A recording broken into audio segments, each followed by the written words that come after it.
Now, for the next person who's coming on board to give us her thoughts is somebody who happens to come from my own country. Even worse, we share the same tribe, so we share the same language. So I'll do 2 introductions. I'll introduce her in my language. I'm one of those people, you give me an inch, I'll take a mile. And I was told, embrace multiculturalism. Kwa hivyo mũndũ ũrĩa aroka rĩu rĩ, etagwo Wanja. Wanja nĩ mũndũ witũ, nĩ mũndũ wa nyũmba. Wanja ũka. Nĩ mũndũ wa nyũmba, nĩ mũrĩmi, arĩmaga maguna ngui. In other words, what I'm saying is Wanja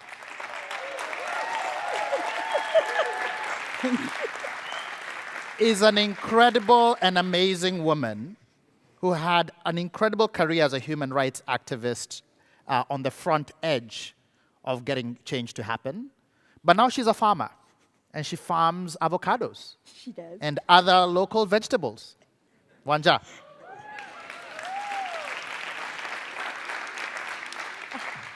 Hi, everyone.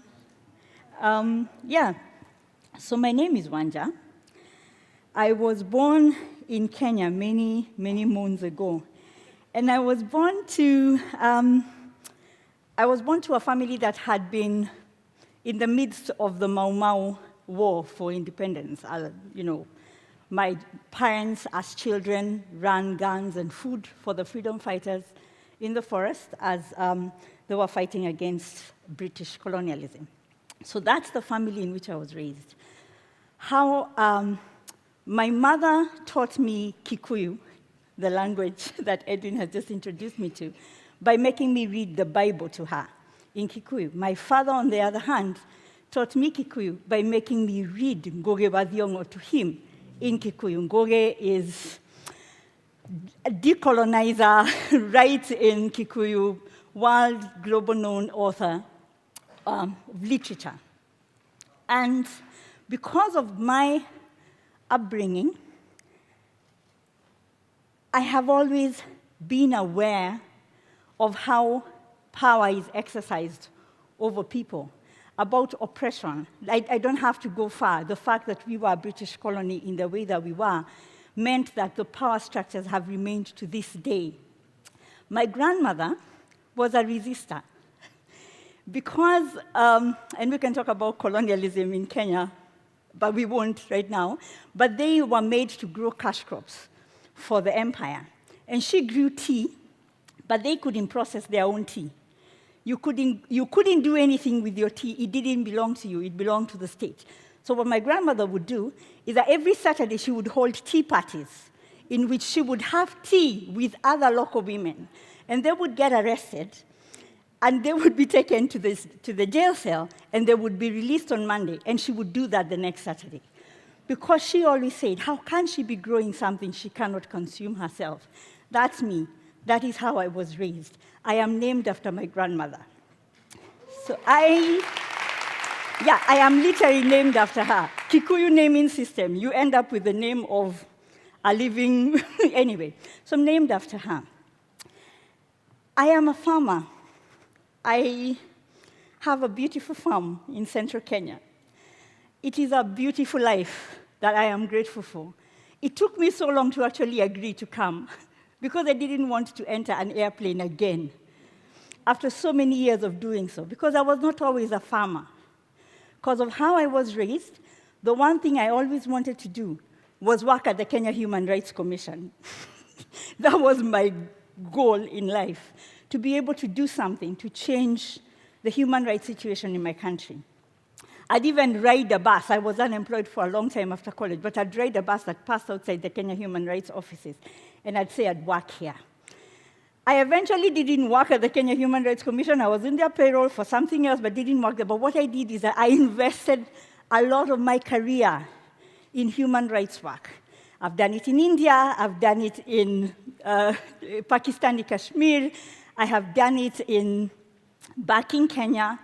And I ended up, in 2009, establishing a fund that made grants to grassroots human rights organizations in East and Central Africa for, amazingly, LGBTI and sex worker rights in my region. This is dangerous, hard work. This is the kind of work that takes your blood and your sweat and your energy, that puts your life, your reputation, your entire privacy in danger. And I'm an extremely private person, which is why I have a farm in central Kenya, far away from everywhere. But I knew that to be able to do this work, you dedicate everything and you pour everything into yourself. I don't know how many of the people I'm talking to are social justice activists. Are any of you, for instance, in racial justice work? Are any of you, for instance, working on LGBTI or sex worker rights or rights of communities that continue to be oppressed over and over and over? Whether you're in those fields or not, you know it is hard work, right? And it takes your soul, and it takes your energy. And a lot of what human rights, civil rights, social justice work activists find really hard to do is walk away. It's really hard to walk away. And the reason why it's hard to walk away is because you know that when you're walking away, the world is just as fucked up as it was when you got in, possibly worse. I can't imagine what I would tell someone who works in racial justice when we're talking about walking away, when a black man is put into a car in Brazil and a tear gas canister is thrown into the car and dies a horrible death. Or, for me, being a lesbian, working in leadership, not only in my country, but internationally within that field, to walk away when lesbians are being killed in streets around Africa. How do you walk away when the world is still fucked up? How you walk away is because you have to. And it's not an easy message, but that's my message. My message is, how do we invest in the work of changing the world, knowing that for your well-being, there has to be a timeline on it, that you have to give yourself permission at some point to walk away. That wasn't easy for me, and I know it's not easy for many people. And I was so grateful that in the middle of the work that I was doing, I was practically forced into the well-being project. And how it happened was, I'm so grateful for my program officer at Sinargos called Daniel, because I called him when I was supposed to go for a retreat. And I told him, Daniel, I am in the taxi. I am going to the airport so that I can come for a retreat. But I can't move. I have told the taxi driver to stop. I can't move. I can't imagine going through another security checkpoint. I can't imagine going anywhere else. I am exhausted. This was the second time I was missing a retreat because I was tired. I always say I was burning out. I could smell the smoke. And it had happened for over a period of time. Because it's the kind of work you do where you defeat a homophobic bill in one country, and then you have to reset and go and fight it in another country, and then you have to reset, and then the one you had defeated has now been appealed, and you have to start the war all over again. And you are working within a context of philanthropy that is set up to make you fail as an activist. Systems of how you're able to access money burn us out more than even the struggle that we are fighting.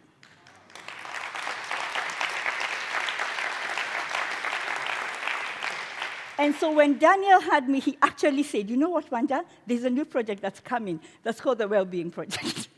And that is how I ended up in it. And I still remember the first meeting when we were asked to introduce ourselves. And we were asked, okay, you introduce yourself, but do not say where you work. And how many of you don't know how to introduce yourselves except what you do? You don't know who you are except the struggle you're in. Any joy you get is somehow tied into the gains, and every sorrow you have is somehow tied into the losses. There are just no independent person outside of the struggle.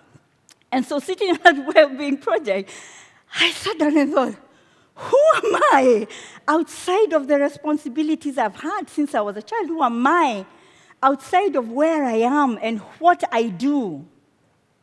And it took me 3 years within the project to answer those questions as I started moving away from the institution that I had founded and the movements I had been part of founding.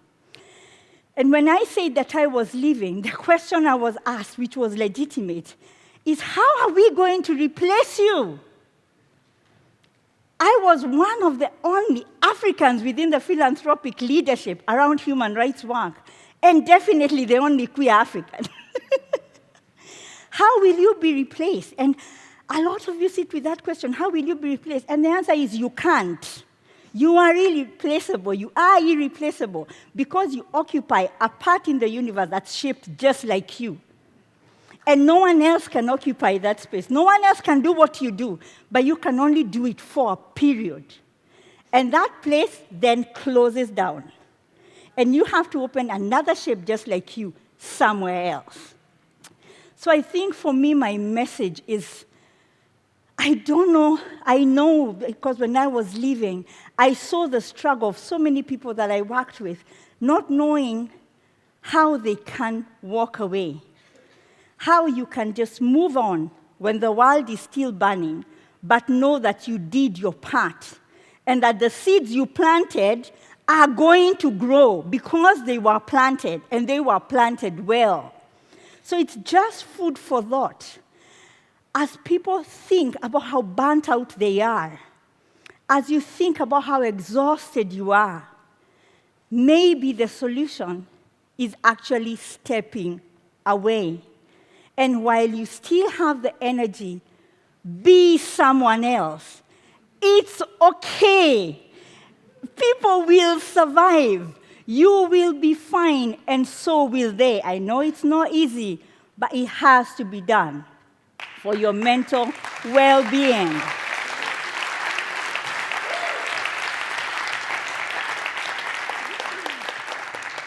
Thank you.